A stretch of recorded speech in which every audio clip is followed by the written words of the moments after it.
Greetings and welcome to Life Beyond the Meeple, number 4.2.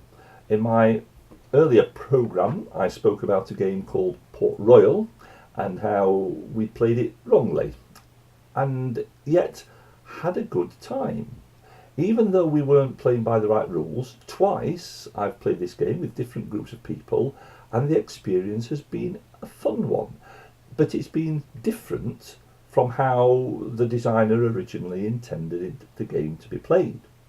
And this led me to a much more profound truth about the way God works with this world, because we don't do things as God intends us to do them.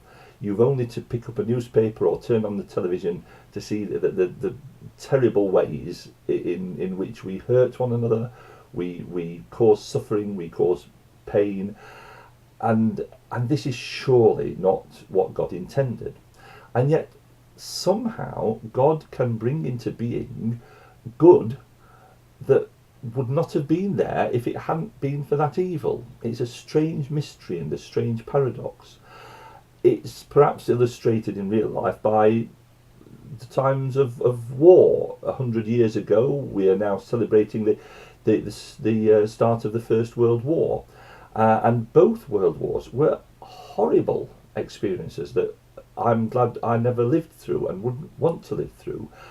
And there was pain and suffering beyond what we might imagine. And yet, there was camaraderie, there was courage, there were communities pulling together.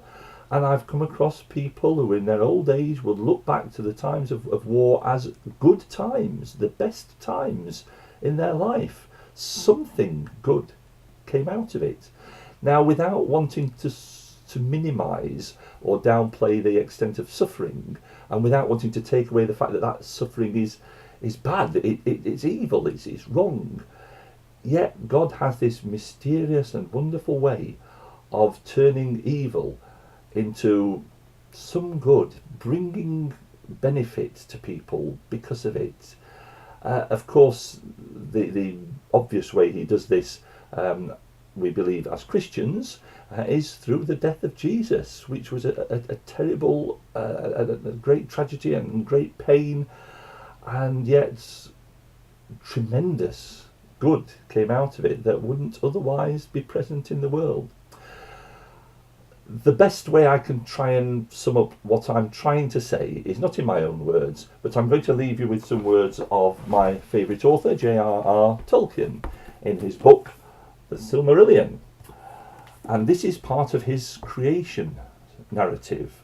He begins, page 1, with the story of creation as he envisaged it. It's fantasy, it's myth, and yet he captures in this something of the way that the real God actually does work.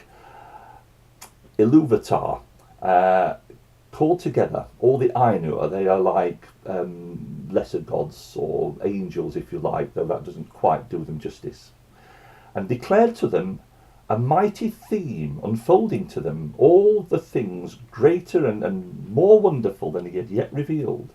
And the glory of its beginning and the splendour of its end amazed the Ainur, so that they bowed before Ilúvatar and were silent. Then Ilúvatar said to them, "Of the theme that I have declared to you, I will now that ye make in harmony together a great music. And since I have kindled you with the flame imperishable, ye shall show forth your powers in adorning this theme, each with his own thoughts and devices, if he will. But I will sit and hearken, and be glad that through you great beauty has been wakened into song." The story goes on how one of the Ainur, called Melkor, sort of introduces his own ideas into the music and his own themes and tries to build up his own part, and it all goes horribly wrong and the music gets noisy and terrible. But the discord of Melkor rose in uproar and contended with it, and again there was a war of sound more violent than before, until many of the Ainur were dismayed and sang no longer, and Melkor had the mastery.